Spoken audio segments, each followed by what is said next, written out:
Bonjour, bonsoir. Selon l'heure à laquelle vous allez nous suivre, nous sommes heureux de savoir que vous êtes nombreux en train d'attendre ces programmes. Que le Seigneur vous bénisse.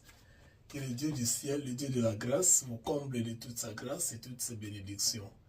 Merci pour l'attention que vous êtes en train de nous donner et les contributions dans toutes ces formes que vous êtes en train de nous apporter dans ces programmes. Vous ne cessez de nous écrire, vous ne cessez de nous appeler, vous ne cessez de nous faire part de vos préoccupations à travers les interrogations et nous sommes très contents et nous sommes très heureux de savoir que vous nous portez dans votre cœur. Ce sentiment est partagé. Et c'est mon mini Nicolas Pambola Bino, ma bota la Bino, na moment où tu n'as pas maloba ensemble. Vous continuer à partager mes messages, vous continuer à s'abonner à ma page de sur la plateforme, que ce soit sur YouTube, que ce soit sur Facebook, que ce soit sur TikTok. Vous pouvez partager mes messages, vous pouvez s'abonner pour leur permettre d'atteindre ma vie et belle dans le cadre de Sango Malam, na biso ya Kolo Yesu ete ya mape malam. Kola pambola bino na kombo na Yesu Christo. Nous continuons l'étude de Nabiso dans mon canal hébreu sur cette dispensation, bien sûr. Nous avons mon canal hébreu, deuxième partie, toté en lelo, il y a Melchisedec, l'ordre de Melchisedec. Tobandaki en Tolobaki, première partie, la fois passée, et le tokende na où Ezali Kolanda. Prions le Seigneur. Père, nous te disons merci pour ce beau jour que tu nous as donné dans la famille chrétienne, afin que nous puissions te rendre gloire et te remercier. Merci pour mon frère et ma soeur. Merci pour tes bontés que tu renouvelles chaque fois pour nous. Et merci surtout pour Jésus-Christ, ton Fils, notre Seigneur. Lui par qui nous avons la rémission du péché, nous avons les dons de la justice ainsi que la vie éternelle. Nous te disons merci, Papa. Pour ce moment, nous voulons parler de ta part. Nous voulons partager ta parole avec les bien-aimés.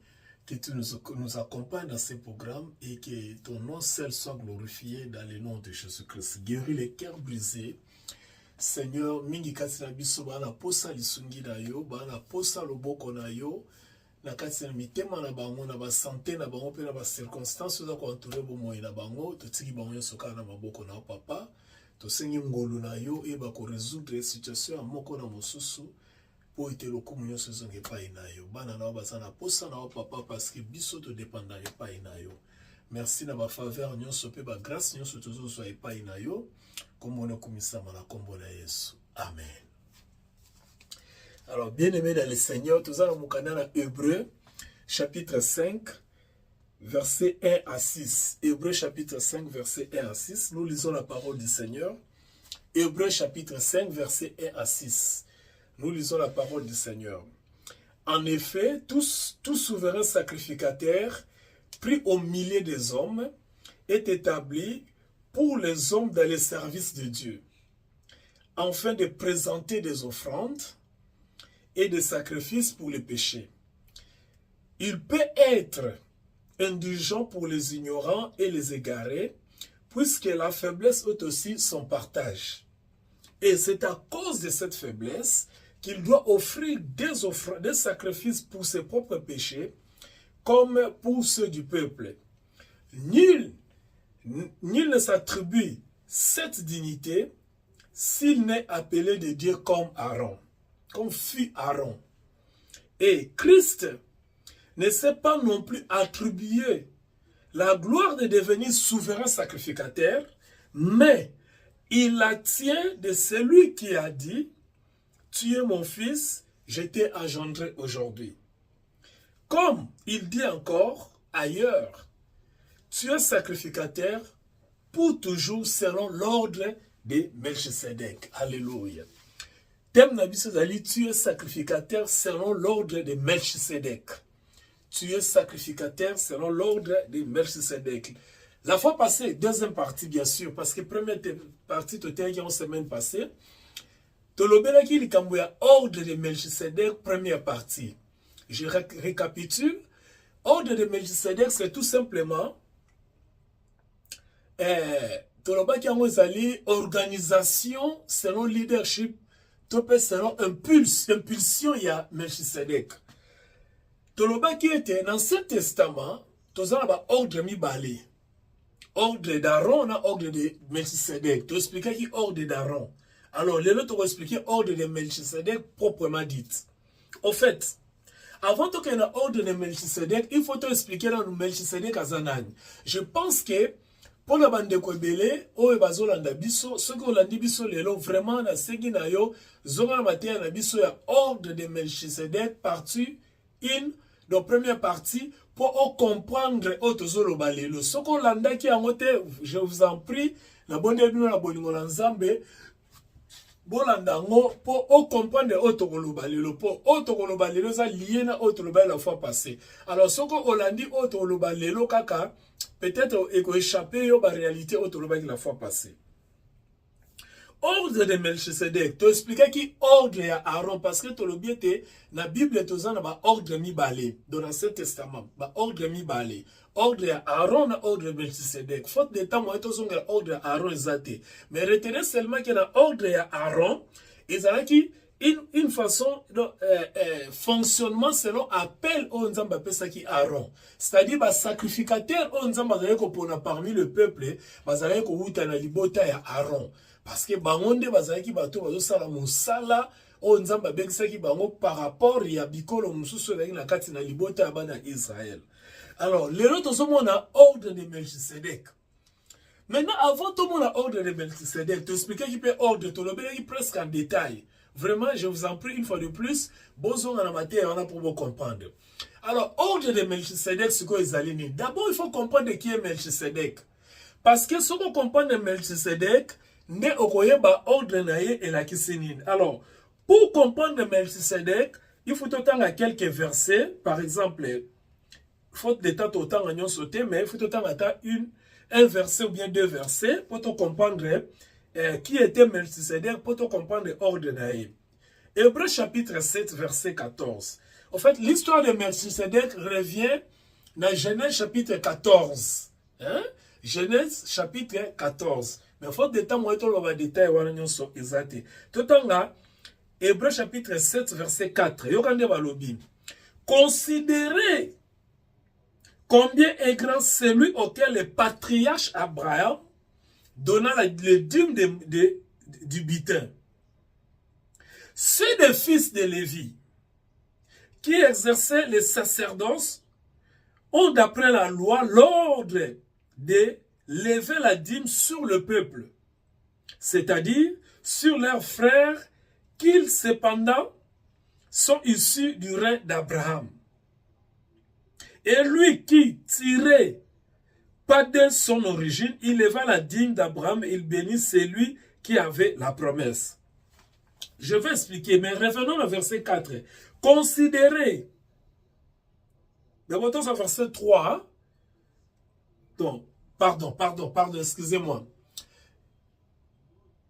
Hébreux chapitre 7, verset 1 à 4. Pour te comprendre qui est Melchisedec. En effet, Hébreux chapitre 7, verset 1 à 4.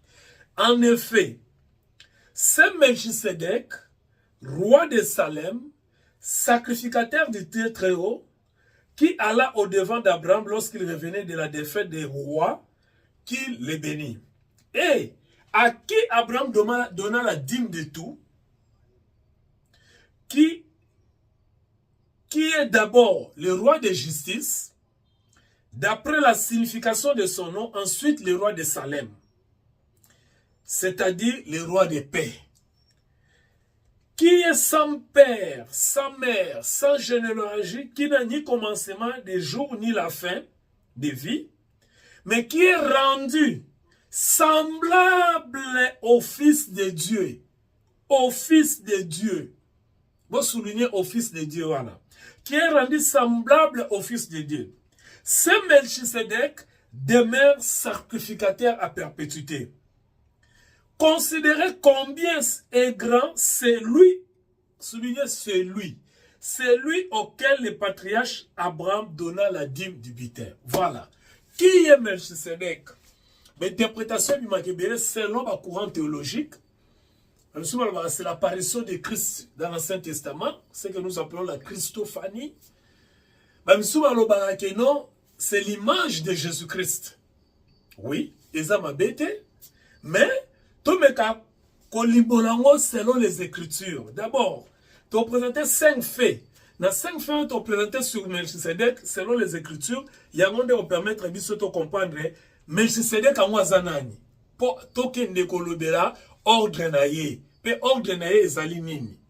Alors, premier élément ezali nini, dans Hébreux chapitre 7, verset 4. Balobi, considérez celui. Vous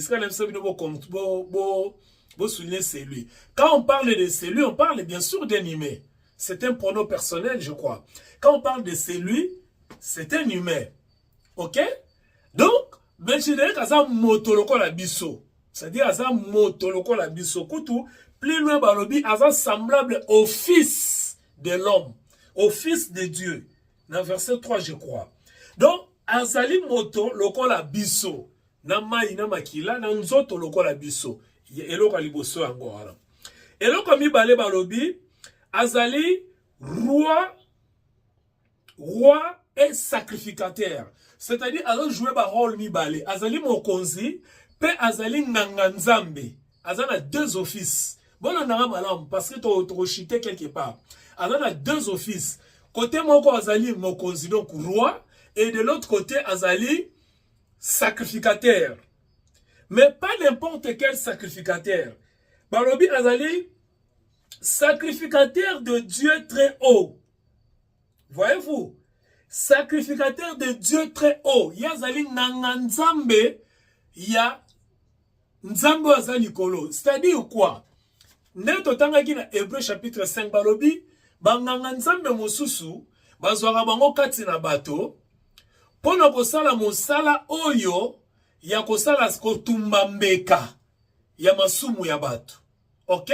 Baozomaka kati na bato yango bazozomana libota ya Aaron. Maintenant komi na kaya Melchisedec, balobi ya zanganga nzambe ya nzambe wa likolo koleka. C'est-à-dire contrairement à Aaron, na ba sacrificateur na ordre ya Aaron, o bazali kozomaka kati na bato, ye bazuye kati na bato te mais nzambe abimi kati na bonzambe. C'est-à-dire, abimi na kati divinité, sacrificateur du Dieu très haut. Motumbi mbeka ya nzambe ya likolo. Maintenant, la question zali, est-ce que nzambe batumbela mbeka? Oui, batumbela nzambe mbeka. Parce que ba sacrificateur bazali kotumba mbeka ya masumu ya bato, ezoke ne pas ya nzambe. Mais yesikoyo, tanga zo tumba mbeka. Pourquoi balobi aza sacrificateur ya nzambe ya likolo? Parce que mbeka oyo ezali kotumba ezali na ordre moko ezali différent na ordre ya Aaron. Je vais expliquer ça, je vais atteler par là. Mais retenez seulement que yezalaki ordre na ye ya etumbelo mbeka ezalaki différent na ya ordre ya Aaron. Donc on explique à bon. Troisième élément, Asa, roi, on a Genèse chapitre 14, verset 18, Zacharie chapitre 6, verset 12 à 13. Troisièmement, Azali, roi et justice. Donc, mon konzi a sembo. Roi de la justice. Autant on a chapitre 5, verset 11 à 5. Puis Azali, roi de Salem. Salem veut dire tout simplement la paix. Azali, roi de la paix. Donc, roi ya justice, pe roi ya paix. C'est-à-dire, ye sembo, ezali par na ye, ezali portion na ye. Azali roi ya justice, pe azali roi ya paix. Quatrièmement, azali le bandelité, azali pe la soukate. Voilà. C'est là où ça devient intéressant. Melchisedec, azali le bandelité, azali pe la soukate. Jean chapitre 1, verset 1. Au commencement était la parole était avec Dieu et la parole était Dieu. Azan e bandelité soukape ezalité. Romains chapitre 6 verset 9. Hébreux chapitre 7 verset 23 à 25. Pe cinquième élément, ezalité, ye asalemi sacrificateur liban non selon ordre ya batu ne ya Aaron mais ya salemi selon ordre ya Nzambe. Donc il n'est pas le choix des hommes. Au moins, les sacrificateurs, bazareki, bazo pona bango katina bato. Ba poni sacrificateur katina bato. Mais yé ba pona yé katina bato te. Ya outaki ailleurs. A outaki quelque part, libanda na bato. Ya outaki libanda na bato. Bien kazareki moto, mais outaki libanda na bato. Ce qui bozongi na bomate ya na biso mingi. Oute bandelita mto bandaka 3-4 ans passés. Bon, comprendre les dispensations liboso tant que tozako lobela. Ba créature mususo ba existaka. Hein? Bato mususo ba existaka. Balobi Melchisedek azana papa te, azana mama te. Mais aza moto. Est-ce que vous pouvez comprendre ça? Donc ezana bato mususo azana papa te, abotama na mama te, maza mutu lokola biso. Deuxièmement, balobi azana bandelité, azape na sukate. Mais mutuni na waza ne bandelité azape na sukate. C'est-à-dire abotamate azo aokufa pété. Et troisièmement élément le plus important, oyo kokenempe libande ya bato bakansaka Melchisedek aza Christ te. Melchisedek aza Christ te. Yoka la prouver yango. Zwa Hébreu chapitre 7 verset 3. Yoka nde balobi. Qui est sans père? Christ a un père qui est Dieu. Qui est sa mère?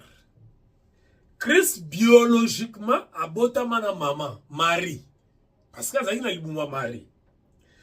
Qui est sans généalogie? Christ a une généalogie. C'est-à-dire, a une racine ici à Outa. C'est dans Matthieu chapitre 1, verset 1, on a la généalogie de Christ. Qui n'a ni commencement de jour, ni commencement de vie.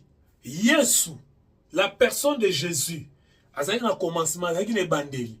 Et bandeli, a une mukolo a botamaki. Ya wande bandeli a une mokili. Pe, soukane a une mokolo a kufaki. Donc, Jésus physique, a une bandeli, pas a une souka. Balobi, mais qui est rendu semblable au Fils de Dieu. C'est ici très important. Akom azali kokokana na mwana ya nzambe. Donc c'est-à-dire tant balobi kokokana mwana na nzambe la kisi d'un côté eza mwana na nzambe azali et de l'autre côté yepe azali mais akokana na mwana na nzambe. En d'autres termes to koloba kwa lipasa ya mwana na nzambe. Parce que so batali babi oh mais yo kokana na ye. Quelle que soit ressemblance aux ayétés. Donc, bato balobaka ke Melchisedek azali, mwana azali Christ, ou bien moi Jésus-Christ, baza na raison te parce que balobi yenda kokana na Jésus-Christ. Oh, kokana na Jésus-Christ, c'est la qui cité koza Christ. Omoni, eza lokola ba jumeau, ba vrai jumeau, so tali boye, net biso na ba ekolo na biso to na timba nzuzi, ou bien mouina kanku, ou bien omba na shako. Pas soyez les aradini. Na habité balimisa ngai. Au moins on t'attelle wabi oh mais yo omba bokokana na shako ou bien timba bokokana na nzuzi. Ou bien kanku bokokana na mbui. Omoni mais l'obité que baza mutu moko. Donc Melchisedek a kokana na fils de Dieu, mais ça fils de Dieu te. Maintenant qui est Melchisedek? Balobi azali sacrificateur de Dieu très haut. Melchisedek, c'est tout simplement le Saint-Esprit. Pour te gagner temps. Hein? En tout cas, Melchisedek, c'est la personne du Saint-Esprit.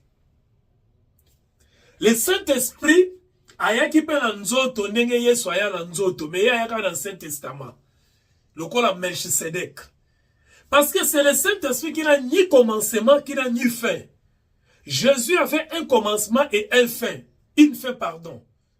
Jésus a fait un commencement et une fin.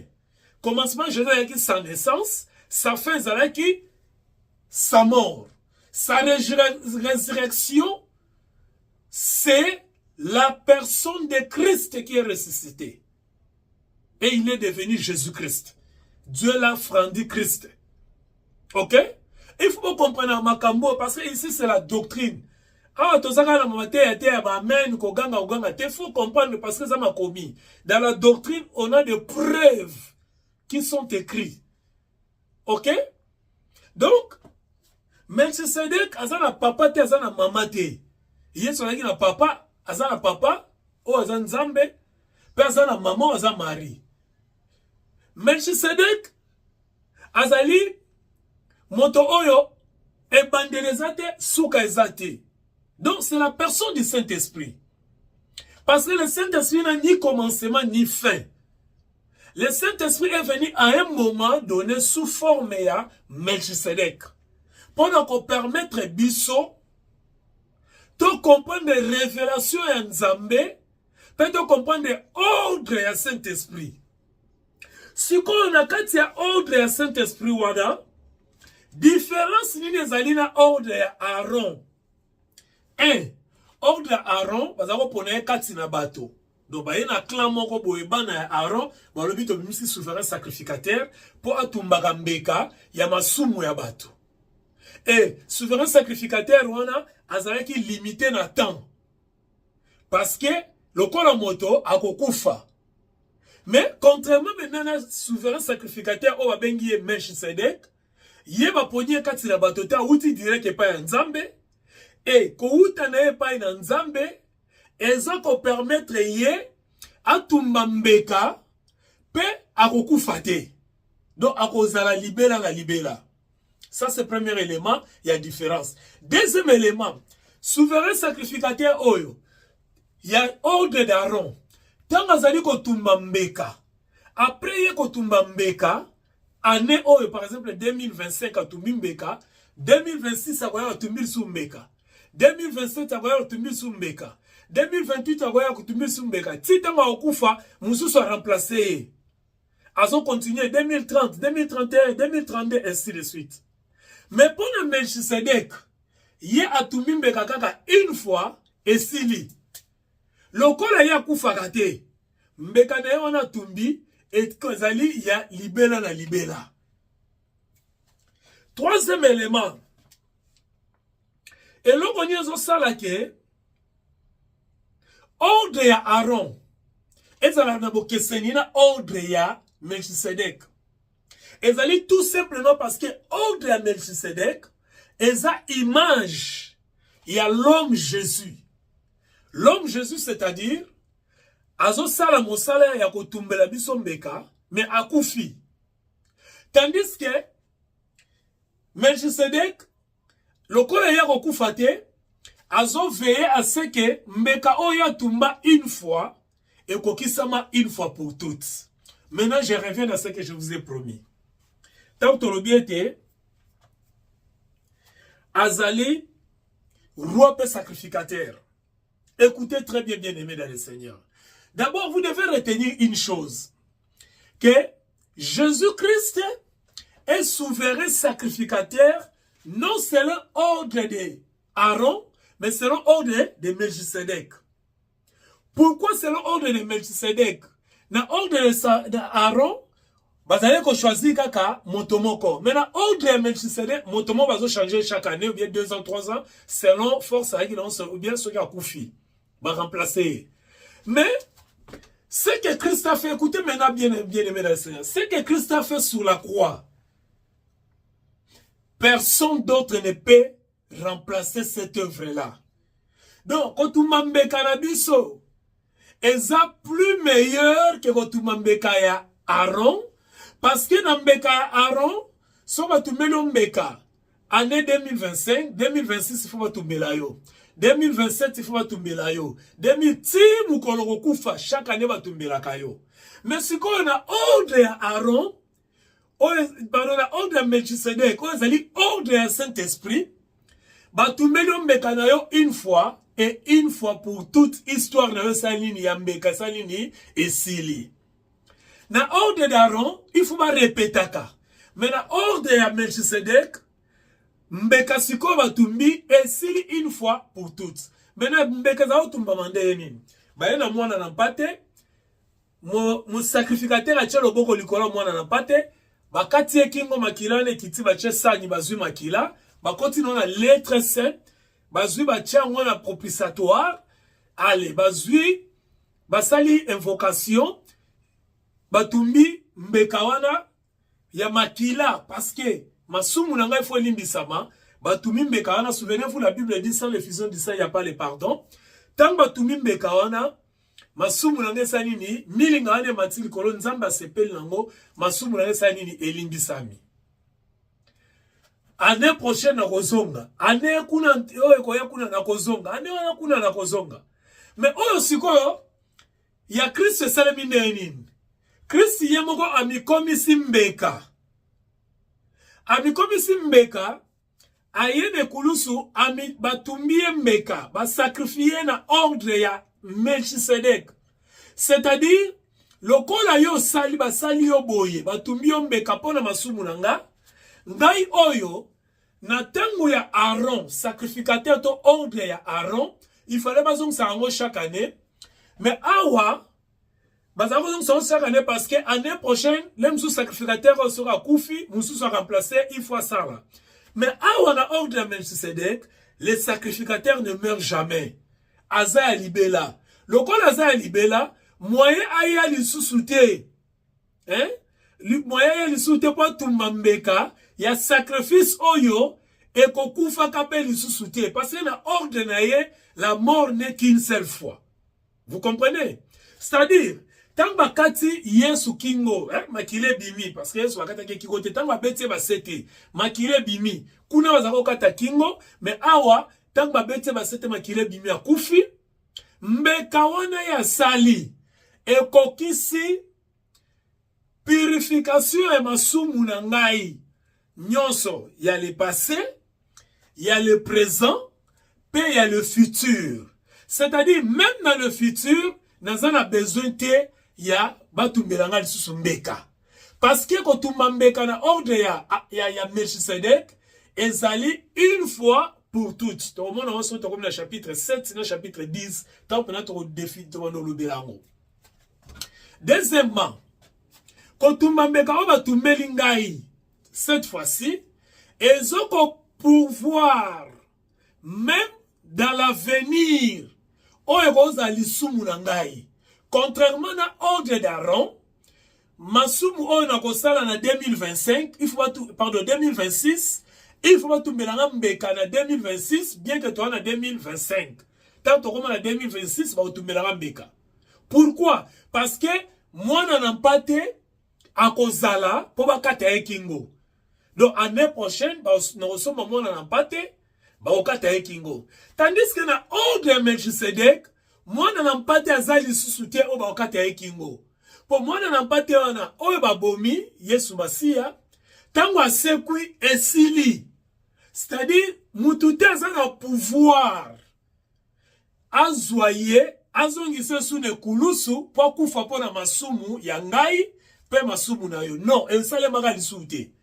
Lokole kosale malisusuté, c'est ce qui a fait maintenant la différence entre na ordre oyo ya Melchisedek na ordre ya Aaron. C'est-à-dire na ordre ya Aaron, il y a la répétition du sacrifice. Tandis que na ordre ya Melchisedek, il n'y a pas la répétition du sacrifice, il y a le sacrifice qui est fait une fois pour toutes pour les péchés que j'ai commis dans le passé, les péchés que j'ai commis dans le présent, et pour les péchés que je commettrai dans l'avenir. Parce que ce qui est dans l'avenir, nasali masumu, et que masumu wana ils ont réclamé ngai et aussi un sacrifice. Or, na ordre otozana ngosiko ya Melchisedek, sacrifice ezali soute pour na masumu à venir. D'où le sacrifice que Christ a fait aujourd'hui a été comme a pourvu, voilà, a pourvu déjà pour les péchés à venir. Yamwana bien-aimé dans le Seigneur, vous devez comprendre que biso ba Christo, otobote misika kati na Yesu Christo, dans le présent ici, tozala na lisumu te, na venir pe tozala na lisumu te. Parce que eloko longolaka lisumu la nanga bien eza makila. Or, makila na ordre ya Aaron, ezali ko sopana tango nyonso sa lisumu sopi makila. Mais na ordre Melchisedek, makila ko sopama lisusu te, po ese sopama. Pe oyo sopama na kaka yango nde mtezo continuer ko purifier biso na masumu na biso. Voilà pourquoi ordre de Melchisedek ezali plus meilleur et plus supérieur que ordre d'Aaron. Pourquoi? Parce que ordre ya Melchisedec, ezali ordre ya Christ. C'est-à-dire, il y a celui qui vit pour toujours, parce que Melchisedec lui-même, c'est le Saint-Esprit. C'est-à-dire, c'est le Saint-Esprit qui a ressuscité Christ d'entre les morts. C'est ce que dit la Bible. Parce que c'est Melchisedec qui a ressuscité Christ d'entre les morts. Parce que c'est lui qui voulait que ceux qui Christ a tika dans la koufa, et qu'on a encore la bande en pâte ya ordre ya Aaron, au basket dans la koufa, et chaque année, moutou fois koufaka. Voyez-vous? Donc, moutou fois koufaka chaque année pour ma souma oto limbisaka. Il y a moi, Melchisedec qui est le Saint-Esprit, il est revenu pour ressusciter Christ, comme la Bible dit. C'est le Saint-Esprit qui l'a ressuscité, afin que sacrifice à Makila et ça la magali sous-souté, mais Masumuna biso et c'est limbisama une fois pour toutes. C'est-à-dire, les autres, on a besoin de sacrifice. Mututa kosa yo ke o pona masumuna yo sala sacrifice boue, sala sacrifice boue. Eza li sous-souté parce que Yesu Christo a sala nyonso pona biso et ekokisama déjà. Biso tozo sepelagaka na vie o toza na okati na ye, pe tozo rendre gloire et pas Nzambe, pe tozo remercier Nzambe parce que apesa biso likabo ya malamu o ezali Yesu Masiya o toko vivre na ye elongo l'éternité. Eloko moko te ko séparer biso na bolimo na ye, eloko moko te ko longola biso liboso na ye. Bible lobi ni la nudité, ni la tribulation, ni la mort, ni la vie, rien ne nous séparera de l'amour du Seigneur. Que le Seigneur Jésus vous bénisse. Restez toujours connectés avec nous. Partagez les messages. Abonnez-vous sur toutes nos plateformes. Et surtout, n'oubliez pas, écrivez-nous, appelez-nous si possible. Nous allons partager vos préoccupations ensemble pour la gloire de notre Seigneur Jésus. Que le Seigneur vous bénisse. Jusqu'à ce que je puisse vous revoir prochainement. Restez dans la paix du Seigneur. Merci.